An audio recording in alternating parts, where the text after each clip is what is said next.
So, my first video coming back, I would like to talk about honestly my thoughts and my opinion on the Joker movie.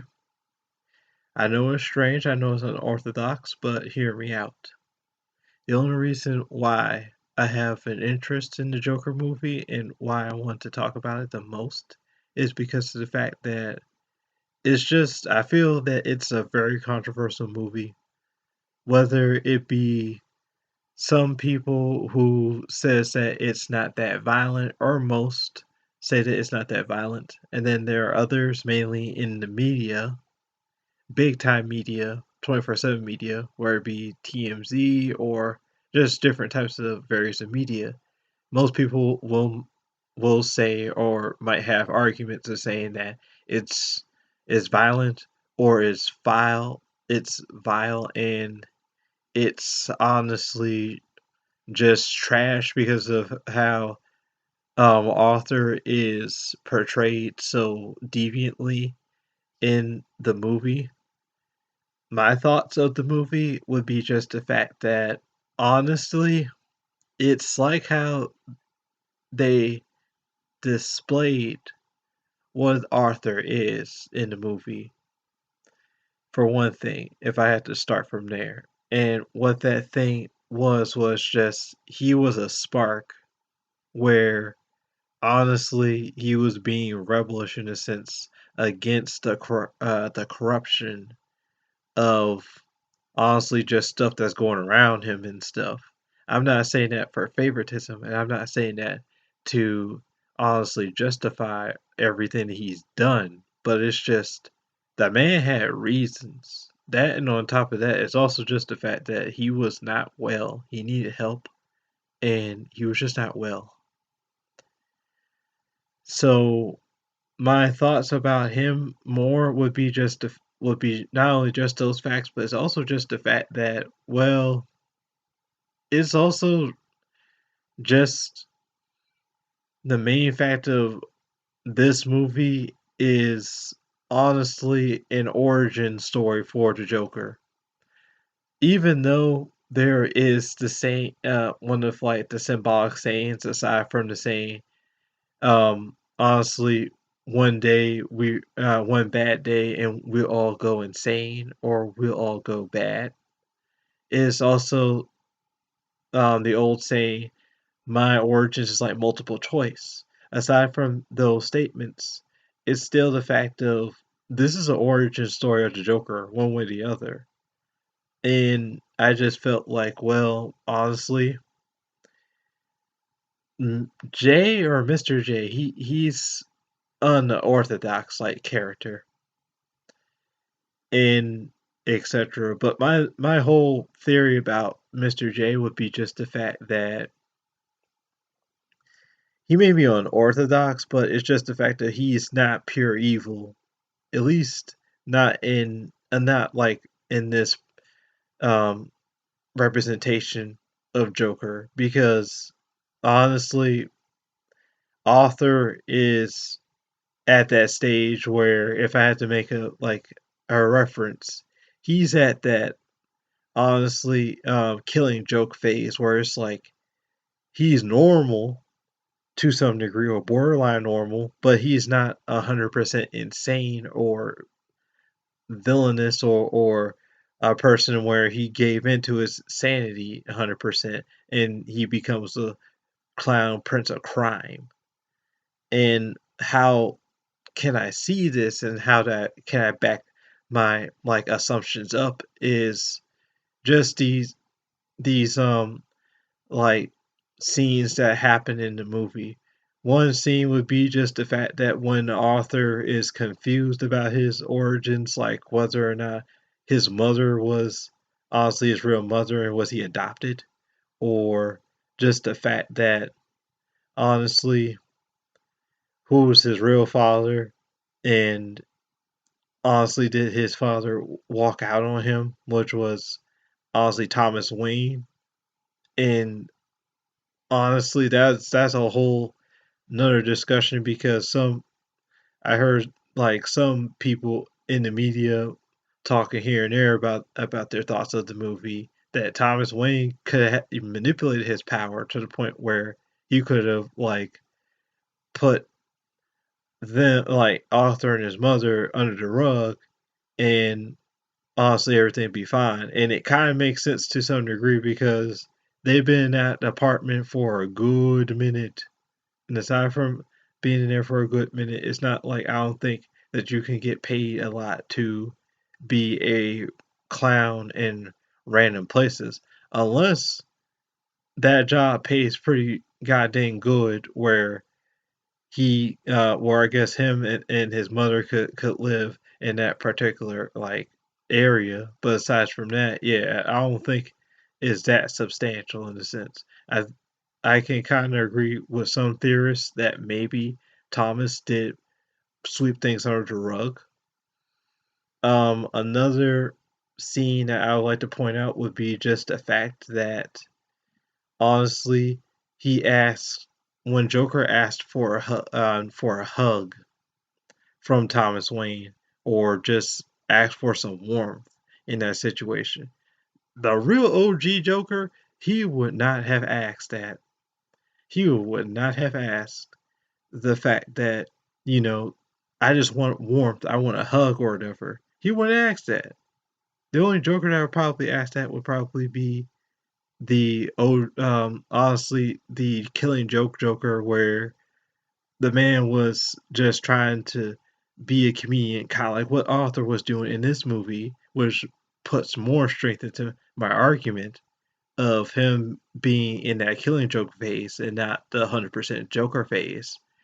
Is just the fact that he wanted to be a comedian, or he wanted inspiration in different ways to be a comedian, whether it be tackling um, being a comedian 100% through doing stand up in some cafe like area, in like honestly trying to make jokes, but he couldn't do it because of his condition of laughing nervously or in bad situations.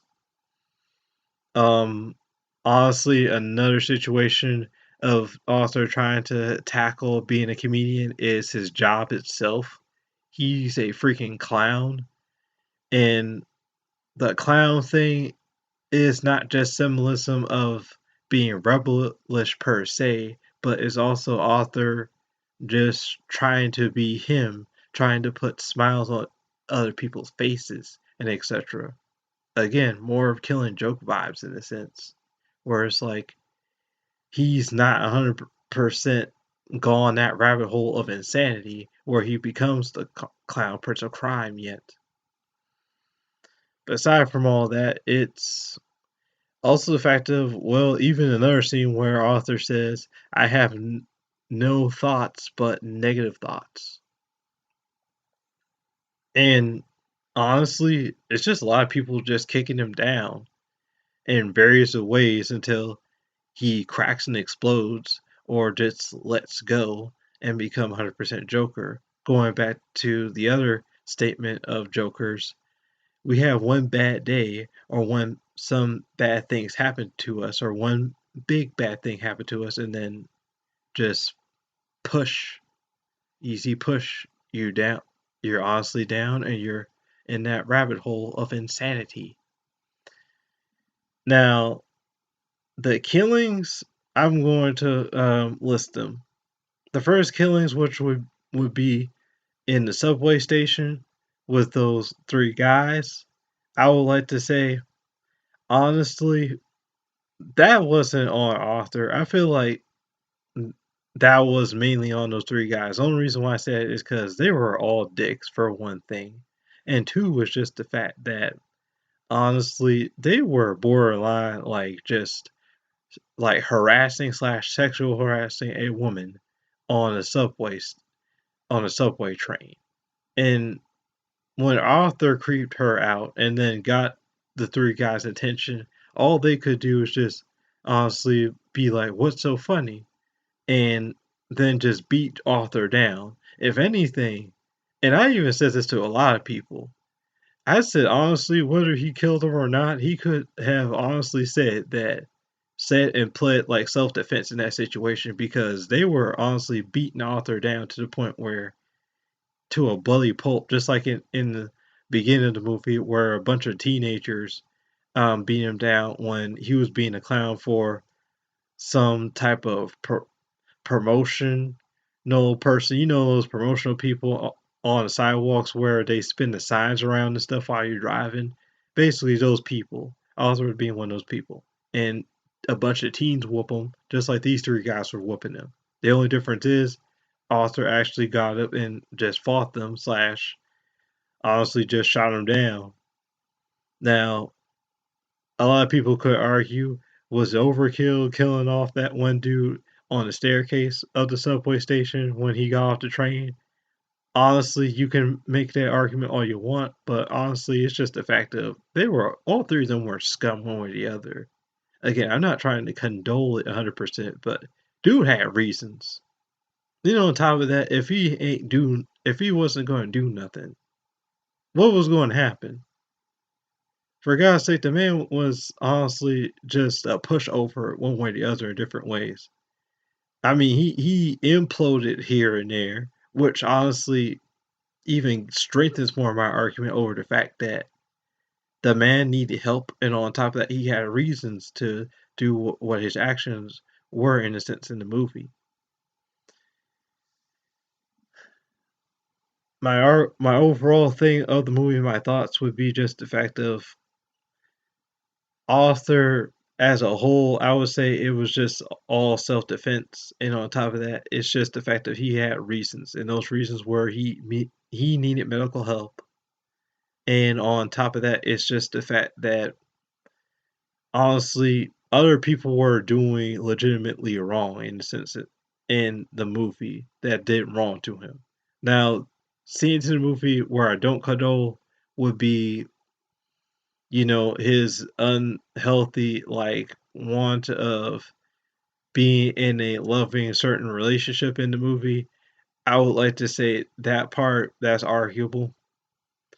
I would like to say that part's arguable, and I would also like to say, like in some ways, some small ways, I feel like with Bruce's parents going out like that, that's an arguable discussion as well too. Now, why I say it's small is because of the fact of one way Bruce is missing his parents and he's traumatized.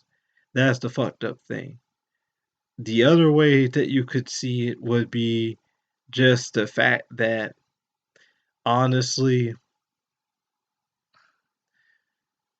Thomas Wayne was not honestly a clean man, possibly, especially if he's going to like defend three guys that were possibly dicks one way or the other, or corrupted one way or the other, just like how Thomas is in some ways. He could have been corrupt one way or the other. And I forgot certain things about Thomas, but all I know is when it comes to Bruce's like upbringing of bringing a Wayne, of being a Wayne altogether, it would be just the fact that I feel like Bruce is the only legit Wayne out of his family tree through comics wise. I feel he's the only Wayne that tries to do right and is the legitimate one out of all the Waynes, or most Waynes at least. Only because he's on a crusade and he's just doing his own thing, etc. Thomas, there has been some like speculations or some like statements in the comics, whether it be Dark Knight's Metal and etc., that Thomas Wayne's hands weren't always like clean either, honestly. So that's why I'm like, there's pros and cons for Bruce's parents dying like that. Honestly, aside from Arthur having self defense and having his reasons, lastly, I would like to say is Arthur Arthur's whole thing of being the Joker, I would like to say it's a symbol as well too. I would see the clown as being a rebellious symbol, especially in this part of his like development of being Joker or having his Joker side come out more. and symbolically in a sense, and some people in media have pointed this out before, but one way or the other, the real true sad part is, or the real truth of it is, if anybody could think about it a lot, would be just the fact of one way or the other. My apologies, that was my phone. But one way or the other, it's just the fact that honestly, if we all think about it and look at ourselves in the mirror or think hard on ourselves, one way or the other, we all have jokers or have some type of joker or part of us in a sense because of the fact that it just takes one bad day to make us go crazy or honestly do something messed up one way or the other. And honestly, aside from that statement, is also I can also go as far as whether it be just dirty, messed up people who possibly have their hands dirty, or people who are just everyday citizens. One way or the other, we all have skeletons in our closets as well too, whether we like to disclose them or not disclose them. And it could be like bad from worse. So again, as I said before, I feel like he had his reasons. I'm not going to fully condole 100% what he was doing, but I will say that he had his reasons for doing what he was doing in the movie Authorized slash Joker. Overall, I say the movie was good and it was interesting and it was thought provoking. Thank you for honestly giving this video a watch. Please subscribe if you like this video. Please leave a like. And please also leave some comments in the comment section over what your thoughts is over this topic as well too over the Joker topic because I feel like in a sense even though it's been a while since the movie has came out, it's still the fact of it's a pretty thought-provoking and interesting topic to talk about for most people, I believe. Thank you and bye.